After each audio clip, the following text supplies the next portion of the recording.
బాగి బెడ్రూమ్లో ఫైల్స్ అన్నీ కూడా సర్దుతూ ఉంటుంది. ఇక అలా కబోర్డ్స్లో ఉన్న ఫైల్స్ని సర్దుతూ ఉండగా ఒక ఫైల్లో నుండి ఆరు పాస్పోర్ట్ సైజ్ ఫోటో కింద పడిపోతుంది. అలా కింద పడి మంచం కిందకి వెళ్ళిపోవడంతో బాగి అరే ఏదో ఫోటో కింద పడిపోయింది, అసలు ఆ ఫోటో ఎవరిదై ఉంటుంది అని చెప్పి అలా మంచం కిందకి తొంగి చూస్తూ ఉంటుంది.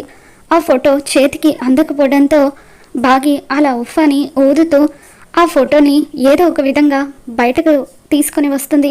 ఇక ఆ ఫోటోని చూసి బాగి ఒక్కసారిగా షాక్ అవుతూ ఇదేంటి పక్కింటక్క ఫోటో ఇక్కడ ఉందేంటి, ఎలాగైనా సరే ఈ ఫోటో ఇక్కడ ఎందుకుందో అక్కని అడిగి తెలుసుకోవాలి అని చెప్పి బాగి ఆ ఫోటో తీసుకొని లాన్లో ఉన్న ఆరుని నిలదీయడం కోసం వస్తుంది. ఇక అప్పుడే లాన్లో ఆరు వెనక్కి తిరిగి నిలబడి ఉంటుంది.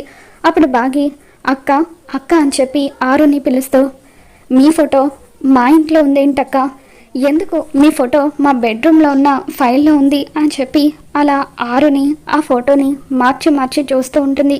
ఇక దాంతో ఆరు ఎంతగానో టెన్షన్ పడిపోతూ ఇప్పుడు బాగికి ఆ ఫోటో గురించి నేనేం చెప్పాలి, నేను మనిషిని కాదు ఆత్మనన్న విషయం బాగికి తెలిసిపోతుందా ఏంటి అని చెప్పి ఆరు ఎంతగానో టెన్షన్ పడిపోతూ ఉంటుంది. మరి రాబోతున్న ఎపిసోడ్లో ఏం జరగబోతుందో మళ్ళీ మన ఛానల్లో తెలుసుకుందాం. ఈ వీడియో మీకు నచ్చినట్లయితే ఒక లైక్ చేయండి.